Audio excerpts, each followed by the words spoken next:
Felix Richter was born to Janos and Ursula Richter in Coburg, Germany, where the Richter family had deep connections and were among the most respected of physicians.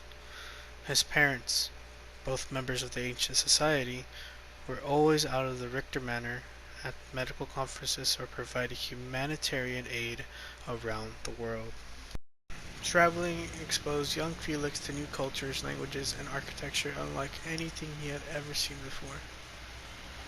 He wasn't sure when the architectural bug bit, but when it did, it bit hard. And he knew that despite his family's legacy, he would one day design buildings that would inspire the world. By 23, he was considered an architectural prodigy, having won the Swiss Architect Medal and the German National Design Award.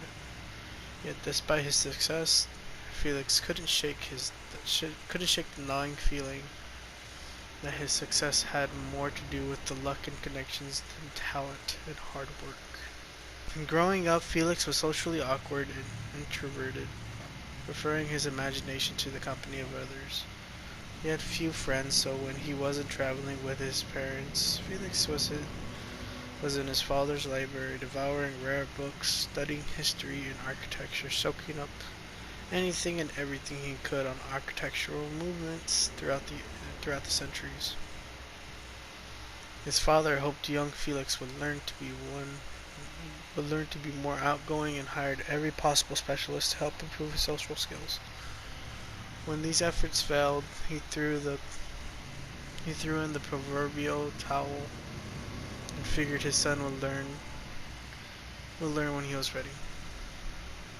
He then joined young Felix in the library where he helped him build elaborate wooden models of buildings while telling him wild stories about a secret club and ancient battle against the dark and ominous force. Stories Felix was sure his father had made up to make his Imperati group sound cooler than it actually was. Felix sometimes wondered if his design sensibilities came from his summer trips to Dyer Island, a private island that boasted some of the world's finest homes and designs. Every summer, Felix would accompany his parents to the island, where members of the Imperati would encourage their children to network and forge lifelong connections.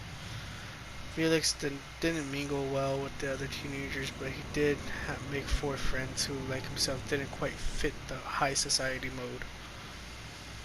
They were often ridiculed by other teens and despairingly called the pariahs, a name they liked and gladly adopted. Instead of practicing public speaking and engaging in endless debates, the pariahs spent most of their time exploring the ruins and mysteries of the island until one of their adventures took a turn for the worse.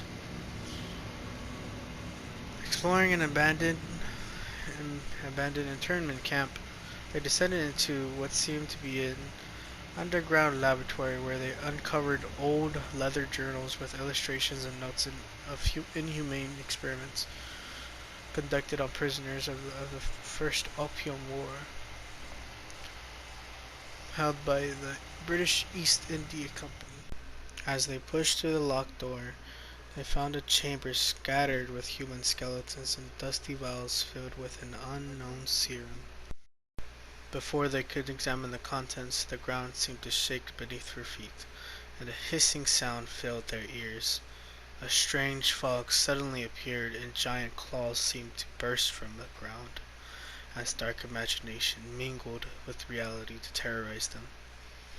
Before they understood what was happening, Felix's father and several other parents came to their rescue, using strange tools and objects to protect them.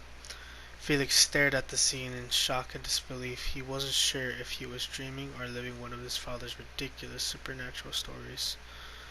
By the time he realized it wasn't a dream, it was all over. The pariahs were safe, but their parents had mysteriously disappeared without a trace. After the shock of his father's disappearance, Felix searched for any theory that could help him understand the phenomena he had encountered on the island. He exchanged notes with the pariahs and other people he had met online also lost loved ones in a similar way. The tragedy had fostered a strong relationship between the pariahs, and for years they worked together to unravel the mystery of what had happened to their parents. But nothing made sense, and every lead they pursued hit a dead end. With time efforts with time their efforts dwindled, and the five friends slowly grew apart, each going their separate ways, hoping to forget the nameless darkness that had robbed them from their parents. Over the years, Felix proved to be an exceptional architect, though he found little inspiration working for others. He realized his father was right. His lack of social skills was holding him back. With dedication and purpose, he improved his diction and decorum and learned how to network or play act, as he liked to call it. He created the perfect facade to make himself more likable and popular with potential clients.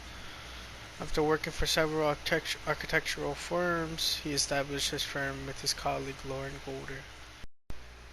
Both shared a similar vision and were philosophically opposed to formulaic modernist buildings, often experimenting with unusual materials, shapes, and structures.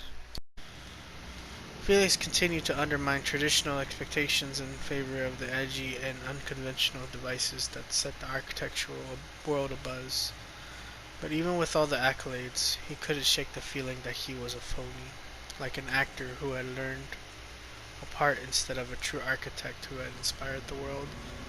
With an impeccable design during these moments of insecurity and self-doubt, he would distract himself with endless parties and drown his anxieties in alcohol, wishing his father was still around for some harsh advice and tempered wisdom. Eventually, Felix's girlfriend announced that he was going to be a father. The news shook him to the core, and wanting to inspire his unborn child as much as his father inspired him, he quickly pulled his life together. What he needed was a project that would challenge him and cement his worth as an architect. As fate would have it, the perfect opportunity presented itself when old friends of his father commissioned his firm, Richter and Golder, to build something new and unconventional on Dyer Island. The challenge excited and terrified Felix, who now drowned his anxieties with articles and books on parenting. Within 6 months, the Dyer restoration project was underway, and as Felix surveyed the island, he suddenly heard a familiar voice calling out to him from beyond the shattered Victorian buildings and the crumbling ruins, hiding dark stories, long hidden and forgotten. Through a strange gathering fog, he saw a form slowly take shape. His eyes widened, and his lips parted, but no words issued forth. Could it be? Was it possible? No, it couldn't be. It was impossible. And yet, with dawning realization, Felix staggered back as he watched his father emerge from the fog. His legs felt weak, and his rising heartbeat thrashed in his ears. It was him. It was really him. His unborn child would know his grandfather, and he could finally show him how much he had accomplished since he disappeared. They stared at one another for a long moment. Then his father gave him a look of disappointment, turned his back on him, and proceeded to walk away. Over his pounding heart, Felix chased after him, and he was never seen again. Ooh. That was spicy. I like that one. That was a good story. I really like the backstory of Felix. Kind of like reminds me of me when it comes to introverted. I was never like actually with a lot of friends. Even my friends that know me would say that I didn't really talk to many people, and I usually kept to myself and observe. I like observing people more than actually talking to them, and see if it's worth talking to them in the first place. So yeah, I had like some sort of connection with Felix, but not in a sense where mm, like I was like smart or anything or rich. I mean, I always liked architecture, and that was the thing that I always said when I wanted to grow up when they asked me when I was in school. But I never actually went through with it because I feel like mainly it was because when I was watching this movie called 500 Days of Summer, and he would always say I would study to be an architect, and that was a movie I watched like countless times when I was a kid. It was because mainly my brother showed me it, but if it wasn't for my brother, I probably wouldn't even know that movie existed because I was like very young. I think I was like in middle school when I first saw it. So yeah, it was a great story from Felix, and I definitely liked it a lot. Hope to read more of this. It's really fun to do. I like reading these stories for DVD. I played so much of it, so it's very nice and refreshing that they have really good stories, backstories to them. But yeah, that's about it. I hope you guys enjoyed this video of me reading Felix's backstory, and I hope to see you in the next one. Alright, see you later. Bye, guys.